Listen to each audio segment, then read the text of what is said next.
Trading SmackDown star to Raw, the Elite's next member, more WWE and AEW quick takes.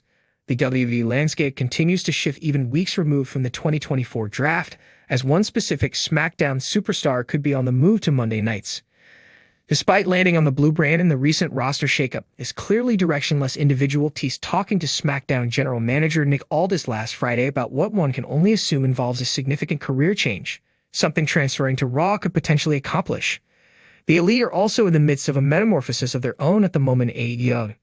With an Anarchy in the Arena match coming up, they could be on the verge of adding a new member as soon as Sunday, May 26 at Double or Nothing. The Young Bucks and Kazuchika Okada all hold gold, and it shouldn't be long before Jack Perry secures a title as well. Recruiting another sought-after star into their ranks would only further their hostile takeover of the company. This installment of Quick Takes will delve into who should be next to join the Elite, the proper finals for the King of the Ring, injuries creating opportunity in AEW, and more. A trade to Raw should be what's next for AJ Styles. Following back-to-back high-profile losses to Cody Rhodes and Randy Orton, AJ Styles is in desperate need of a change of pace. The conversation he's having with Aldis on SmackDown should lead to him joining the Raw roster imminently. Although the Blue Brand retains Styles' services in the 2024 draft, there isn't much left for him to do. He has failed to capture the undisputed WWE Championship twice this year, got eliminated from King in the Ring in the first round, and fell short against LA Knight at WrestleMania 40. There isn't much upward mobility for him on Friday nights, and although there's no guarantee he'd be much better off on Raw, at least the move to Mondays would prove him with a fresh batch of opponents to work with. This would be an appropriate time to experiment with the idea of doing talent trades between the on-air authority figures. Styles could be sent to Raw in exchange for a superstar the caliber of Braun Strowman, who has been spinning his wheels since returning from injury at the end of April. On Raw, the Phenomenal One would have a stronger chance of being highlighted toward the top of the card, whereas he'd be a guaranteed stepping stone if he stays on SmackDown. AEW's long list of injuries creates opportunity for lesser-used stars. From MJF and Kenny Omega to Jamie Hayter and Adam Cole, AEW has never before been struck with as many injuries than right now.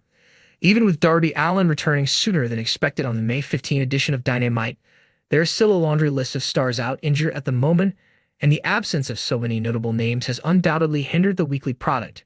The only way AEW can use this setback to their advantage is by beginning to focus on lesser-utilized talents who would normally be overshadowed or outshined by the usual star power and plugging them into prominent spots on the show. It worked for Swerve Strickland, who organically got over with the audience last year and eventually ascended to AEW World Champion status. There's no reason why someone such as Ricky Starks, Wardlow, Konosuke Takeshita, or Jay White can't be afforded that same opportunity. It would be a welcome alternative to Chris Jericho and the Young Bucks consistently being overexposed. AEW's roster is thankfully deep enough that there's plenty of incredible competitors to choose from to feature, so the company's momentum never has to be interrupted. King of the Ring win shouldn't be wasted on Bloodline's storyline. With their wins last week, Jey Uso, Gunther, Randy Orton, and Tama Tonga are all in a position to possibly advance to the finals of King of the Ring in the final days leading up to the pay-per-view. Gunther versus Orton is the match that makes the most sense to close out the tournament. Uso against Tonga would obviously progress the ongoing Bloodline Civil War, but that can be done without watering down King of the Ring. Keeping the Bloodline saga separate from everything else on SmackDown since WrestleMania 40 has been refreshing and should remain the case for the foreseeable future. It's too soon for Tonga to become king, and as nice of an accolade as it would be for the uber-popular G, it's a waste of a win if it doesn't amount to anything for him. It's much more likely that Gunther would move on to World Championship contention on Raw after coming out on top in the tourney, not to mention that Gunther versus Orton would be a far more appealing matchup in the finals than Uso versus Tonga. The WWE should find other ways to get Uso interacting with the Bloodline again that don't involve King of the Ring.